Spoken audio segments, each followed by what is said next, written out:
Hello everybody, welcome to another After Effects CS6 tutorial. Today I want to show you how to take your vector images and make them into a 3D image using only After Effects. Now we're in After Effects CS6 and this is the only version that you can really do this nicely in. So we're gonna take this vector that I have, which is pretty much just a gear, and I'm going to put it in my comp here, and I'm just going to move my pan behind tool on the center of this gear so we can scale it up.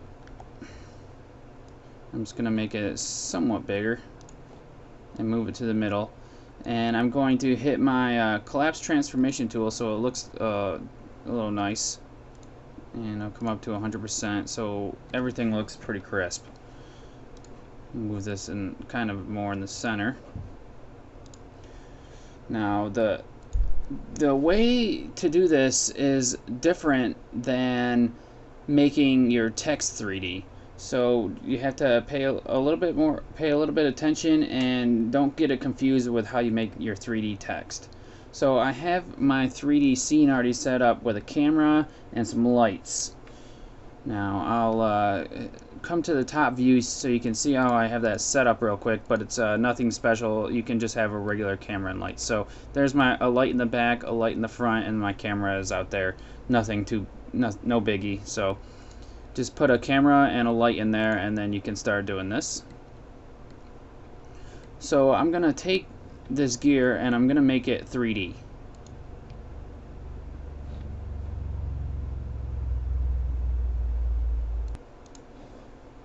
And I did that by clicking on the cube. And let's see, I have my preview in adaptive resolution right now, so it's at full quality. I need to twirl down, and usually when you have your text in 3D, so this is a text layer down here, you're going to have the bevel depth, hole depth, and extrusion depth, which we used in a previous tutorial to make that text 3D. When I scroll down in my geometry options for my gear here, you don't have that. You have curvature and segments, which is different. So the way you want to make this 3D is you need to right click on the layer and come over here to create shapes from vector layer.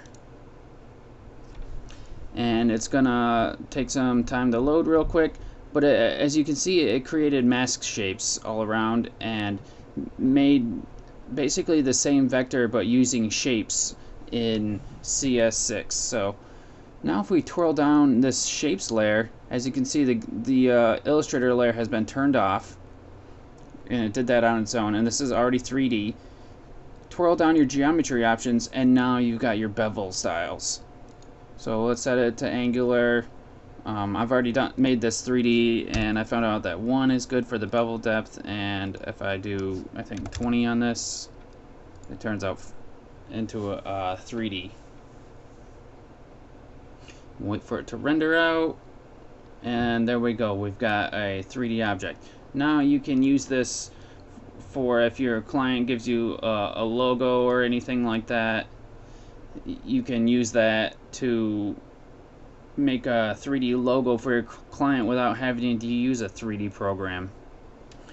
So that's that's basically it. If you need more instruction about how to use the bevel depth, check out my other tutorial. So I'll go over the different geometry options here with you in case you didn't see the tutorial on how to make 3D text. So the bevel styles here are none, which is going to be flat, which most objects in real life aren't flat. I'm going to click on this here to turn off my masks. So as you can see, it turns off the masks. I'm going to actually change this to fast draft so we don't have to wait for renders every time. And we've got angular, which is kind of like a straighter bevel. You can see they're beveled in. Now we have concave, which gives you another bevel that is like a curved as you can see here on this edge right here, and then you've got convex, which is a curved out bevel, which looks more realistic on this object. Your bevel depth here is how much bevel is going to be in there. So if I set this something like 5, you can see it's too much because the holes in this are too close together or too small.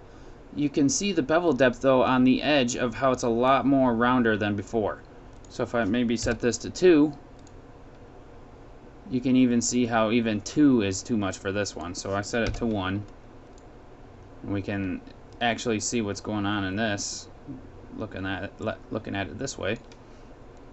The whole bevel depth here now will make it so that the holes in the middle aren't so beveled out. Then maybe you can add more to this.